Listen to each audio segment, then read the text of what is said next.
దొంగే దొంగ దొంగ అన్నట్లుగా జోగి రమేష్ పందా ఉందని, కూటమి ప్రభుత్వంపై కావాలని కుట్ర పన్ని నకిలీ మద్యం వ్యవహారంలో ప్రభుత్వంపైన నిందలు చేస్తున్నాడని మైలవరం ఎమ్మెల్యే వసంతకృష్ణప్రసాద్ పేర్కొన్నారు.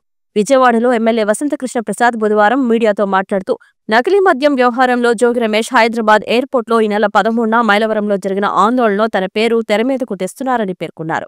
ఈ కేసులో ప్రధాన నిందితుడు అద్దేపల్లి జనార్దన్ రావు లాకప్లో ఉండగా జోగి రమేష్ పేరు చెబుతాడని ఎలా తెలుసు? ఓ సందర్భంలో మీడియా సమావేశంలో జోగి రమేష్ మాట్లాడుతూ, అద్దేపల్లి జనార్దన్ రావు ఆఫ్రికా వెళ్తూ చివరిసారిగా ఎమ్మెల్యే కృష్ణప్రసాద్ బావమర్దికి ఫోన్ చేసి వెళ్లాడని ఆరోపించాడు. కానీ చివరిగా 23న జోగి నివాసంలో జోగి రమేష్ అద్దేపల్లితో గంటసేపు అందరినీ బయటకు పంపి ఏకాంతంగా మాట్లాడినట్టు తెలుస్తోంది. తర్వాత అద్దేపల్లి ఆఫ్రికా వెళ్లాడు. ఆ తర్వాత వాట్సాప్ చాటింగ్ సామాజిక మాధ్యమాల్లో వెలుగు చూసింది. కానీ కావాలని తంబళ్లపల్లిలో ఇబ్రహీంపట్నంలో జోగి రమేష్ నకిలీ మద్యం తయారీ సమాచారం అధికారులకు ఇచ్చి కావాలని దీన్ని ప్రభుత్వంపై బురద జల్లేందుకు రాజకీయంగా వాడుకున్నాడు. నమస్కారం. ఇటీవల జరుగుతున్న పరిణామాల్లో ఇది దొంగే దొంగ నడిచినట్టుగా కావాలని ఉద్దేశపూర్వకంగా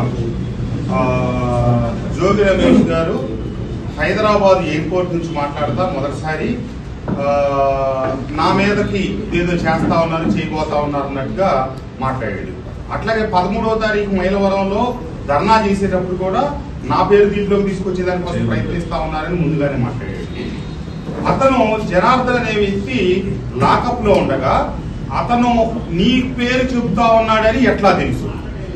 అతను మొన్న 13వ తారీఖు ప్రెస్ మీట్ లో ఇతను ఆఫ్రికా పోతా కృష్ణప్రసాద్ బావమర్దికి చివరి ఫోన్ చేసి వెళ్ళాడని చెప్పి మాట్లాడాడు. కానీ వాస్తవంలో తేలిందేంటి, 23వ తారీఖు సాయంత్రం 8:30 జోగి రమేష్ ఇంటికి అద్దేపల్లి జనార్దన్ రావు వెళ్ళి గదిలో ఉన్న మిగతా వాళ్ళందరినీ బయటికి పంపించి కేవలం ఇద్దరే 2 గంట సేపు మాట్లాడుతున్నారు. తర్వాత అతను బయలుదేరి బయటికి వెళ్ళాడు. తెల్లారిపోతున్న బయలుదేరి ఆఫ్రికా వెళ్ళాడు. నిన్న ఏదో వాట్సాప్ ఇదని కూడా ఫుటేజ్ అని కూడా కొన్ని బయటకు వచ్చినాయి. అది ఎంతవరకు నిజమో ఏంటో నాకైతే పూర్తి సమాచారం లేదు. కానీ 23వ తారీఖు నువ్వు పిలిచి మాట్లాడి నీకు అన్ని విషయాలు తెలిసి కావాలని చెప్పి అక్కడ తమ్మడపల్లిలో చేయించి తర్వాత ఇబ్రహీంపట్నంలో డిపార్ట్మెంట్ వచ్చి చేసే క్రమంలోనే తను కూడా అక్కడికి వెళ్ళి, ఎందుకంటే అవన్నీ తనకు తెలుసు కాబట్టి డిపార్ట్మెంట్ కి సమాచారం ఇచ్చింది కూడా అది తమ్మడపల్లిది కావచ్చు, ఇక్కడది కావచ్చు, రెండు జోగి రమేషే. తను పత్రికా విలేకరులు 23వ తారీఖున ఇంటికి జనార్దన్ వచ్చాడా లేదా అని అడిగితే నా ఇంటికి చాలా మంది వస్తుంటారు పోతుంటారు, రాలేదు అంటే కనుక సీసీటీవీ ఫుటేజ్ లో మళ్ళీ వచ్చినట్టుగా కనిపిస్తుందని చెప్పి, కాదు చాలా మంది వచ్చుంటారు, వచ్చి బయట నుంచి ఉన్నాడు, బయట నుంచి బయట వెళ్ళిపోయాడు అని చెప్పాడు. ఇది అతను అయినట్టు కానట్టుగా సమాధానం చెప్పాడు. కానీ వాస్తవంలో 23వ తారీఖు అతని ఇంటికి రావడం జరిగింది. ఖచ్చితంగా గూగుల్ టేక్అవుట్ లో బయటకు వస్తుంది కాబట్టి తర్వాత దాన్ని పాక్షికంగా అంగీకరించాడు. ఇది అతని కపటత్వానికి నిదర్శనం. అన్ని ఏళ్లు అతని వైపే చూపిస్తా ఉన్నాయి. అతను జనార్దన్ రావు ఒక వీధిలోనే ఉన్నారు. 30 సంవత్సరాలు వాళ్ళిళ్ళు వీళ్ళిళ్ళు పక్క ఇళ్ళు, చిన్నతనం నుంచి కలిసి పెరిగారు, కలిసి వ్యాపారం చేశారు. ఈ కుట్రంతటికి ఈ కూటమి ప్రభుత్వాన్ని అభాసు పాలు చేయటం కోసం కావాలని పన్నిన కుట్ర ఇది.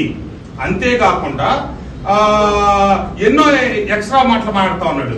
ఇతనంట కృష్ణా జిల్లా మొత్తం ఇతను అడ్డా అంటారు. ఏ రకంగా అడ్డా?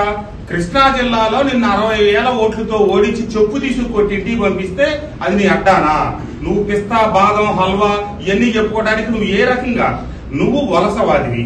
నువ్వు ఒక ఎలక్షన్ కి పెడల్లో పోటీ చేస్తావు, ఒక ఎలక్షన్ పెనలూరులో పోటీ చేస్తావు, ఒక ఎలక్షన్ మైలవరంలో పోటీ చేస్తావు, ఇంకొక ఎలక్షన్ ఇంకో చోట చేస్తావు. ఈ గాలి తిరుగులు తిరగటమే నువ్వు నీకున్న అర్హత. నువ్వు దానికే ఈ అడ్డానా? అడ్డా అని ఎవడో చెప్పుకుంటాడు? మామూలుగా మా చిన్నతనంలో మేము హైదరాబాద్ తినేవాళ్ళం. అదంతా ఆ శంకర అడ్డా, ఇది ఇంకొకటి అడ్డా, ఇట్లా అంటే నీకు అడ్డా అన్నమాట. ఇది అంటే వెధవ పనులు చేయడానికి నీకు ఈ కృష్ణా జిల్లా ఒక అడ్డా. మళ్ళా చెయ్యాల్సిన దరిద్ర పనులని చేసి కులం గురించి మాట్లాడుతా ఉన్నాడు. గుణం లేనోడే కులం గురించి మాట్లాడతాడు ఎవడైనా. వీడు గుణం లేని వెధవ కాబట్టి కులం గురించి మాట్లాడుతా ఉన్నాడు. గతంలో మంత్రిగా ఇళ్లు పట్టాలు ఇచ్చే క్రమంలో వేదిక మీద ఏ భాష ఉపయోగించాడు? సాక్షాత్తు అసెంబ్లీ సాక్షిగా రఘురామకృష్ణరాజు గారు ఆ రోజు పార్లమెంట్ సభ్యుల్ని ఏ పదజాలం ఉపయోగించాడు? గౌరవ ముఖ్యమంత్రి గారి చంద్రబాబు నాయుడు గారి గురించి ఇతను ఏ పదజాలం ఉపయోగించాడు? ఇతను సొంత సామాజిక వర్గానికి చెందిన వ్యక్తుల దగ్గర మంత్రిగా ఉండి షిఫ్ట్ ఆపరేటర్ పోస్టులు ఇప్పించడం కోసం 6 లక్షల రూపాయల డబ్బులు తీసుకొని పోస్ట్ వేయించాడు. నేను అది ఒక దళితుడికి ఇప్పిస్తే ఆ దళితుడిని తొలగించి నేను వైసీపీ నుంచి బయటకు వచ్చిన 2 మాసాల్లో ఈ అతనికి సంబంధించి డబ్బు తీసుకొని పోస్టు ఉద్యోగం ఇప్పిస్తే నేను మళ్ళీ అధికారంలోకి వచ్చిన తర్వాత అదే దళితుడికి ఉద్యోగం ఇప్పించాయి. వాళ్ళు అక్కడున్న మా గౌడ నాయకులు నాకు ఫోన్ చేశారు, సార్ ఇతను మావాడే 6 లక్షల రూపాయల డబ్బులు తీసుకొని జోగి రమేష్ ఉద్యోగం ఇప్పించాడంటే నేను వెంటనే వాళ్ళు నా దగ్గర తీసుకురామన్నా. సార్ 6 లక్షల రూపాయలు మా దగ్గర డబ్బులు తీసుకొని షిఫ్ట్ ఆపరేటర్ పోస్ట్ ఇచ్చాడు, ఇప్పుడు మాకు డబ్బు పోయింది, ఉద్యోగం పోయిందంటే మీరు వెళ్ళి డబ్బు అడగండి, డబ్బు ఇవ్వకపోతే కనుక చెప్పు తీసుకు కొట్టండి, పోలీస్ కంప్లైంట్ ఇవ్వండి, ఆ డబ్బులు ఎట్లా ఇస్తాడో నేను చూస్తానని చెప్తే 3 రోజుల్లో 6 లక్షల రూపాయల డబ్బులు వెనక్కిచ్చాడు. అది జోగి రమేష్ చరిత్ర. ఈ రోజున తన సొంత సామాజిక వర్గానికి సంబంధించిన పేదలను కూడా నడి రోడ్లో నిలబెట్టి వాళ్ళ ఆస్తులను ఇచ్చి డబ్బులుగా చేసినాడు. నువ్వు అడ్డమైన పనులు, చండాల పనులు, దరిద్ర పనులు చేసి ఈ రోజు కులాన్ని అడ్డం పెట్టుకుంటావా? ఈ గౌడ కులంలో సమున్నతమైనటువంటి జాతి గౌడ జాతి. అక్కడ గౌతులచ్చన్న గారి దగ్గర నుంచి, ఇక్కడ కొనకళ్ళ నారాయణ గారి దగ్గర నుంచి, కేఈ కృష్ణమూర్తి గారి దగ్గర నుంచి ఎందరో హుందా కలిగిన వ్యక్తులు ఆ సామాజిక వర్గం నుంచి వచ్చి అన్ని సామాజిక వర్గాలతో కలిసి పనిచేసుకుంటా ఆ కులానికి ఆ గౌరవం ఉన్నతిని తీసుకొచ్చారు.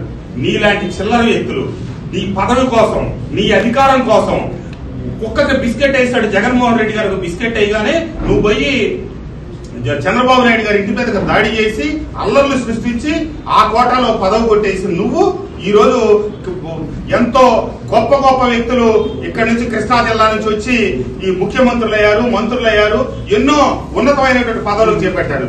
నువ్వు కృష్ణా జిల్లాని అడ్డానా? నీలాంటి వెధవ పేరు చెప్పి కృష్ణా జిల్లా పొరుగు తీయటం తప్పితే రెండోది లేదు. ఏదేమైనప్పటికీ నువ్వు ముందుగానే 12వ తారీఖు 13వ తారీఖు నా కళ్ళు ఏళ్ళెత్తి చూపిస్తా ఉన్నారు, నన్ను ముద్దాయం చేయబోతారని నువ్వు ఏ రకంగా చెప్పావు? వలలకు రాళ్లు ఎందుకు ఇసిరావు? నువ్వు నీకు ఏ రకంగా తెలిసింది? అద్దేపల్లి జనార్దన్ రావు జైల్లో ఉన్నాడు, నీకు ఏ రకంగా ఎవరు సమాచారం ఇచ్చారు? అతన్ని అతని కుటుంబ సభ్యులు కలవలేదు, స్నేహితులు కలవలేదు, ఎవరు కలవాలా? మరి నీ మీదకి వస్తుందని ఎట్లా తెలిసింది? నీకు దొంగ పని చేశావు కాబట్టి, అరెస్ట్ అయి జైల్లో ఉన్నాడు కాబట్టి అతను ఖచ్చితంగా చెప్తాడని ముందస్తుగానే పత్రికా సమావేశాలు అని చెప్పావు. ఇంకొక వెధవ మాట కూడా మాట్లాడాడు. అతను భార్యా పిల్లలను తీసుకొచ్చి బ్లాక్ మెయిల్ చేసి వాళ్ళ భయపెట్టి చెప్పించారన్నాడు. వాళ్ళ భార్యా పిల్లల గురించి నేను తర్వాత ఎంక్వైరీ చేశా. అతనికి 2 కొడుకులు, 1 కూతురు. ఒక కొడుకు ఆస్ట్రేలియాలో ఉన్నాడు, ఒక కొడుకు హైదరాబాద్ లో ఉద్యోగం చేసుకుంటున్నాడు, కూతురు ఎక్కడో తూర్పు కృష్ణాలో ఉంటది.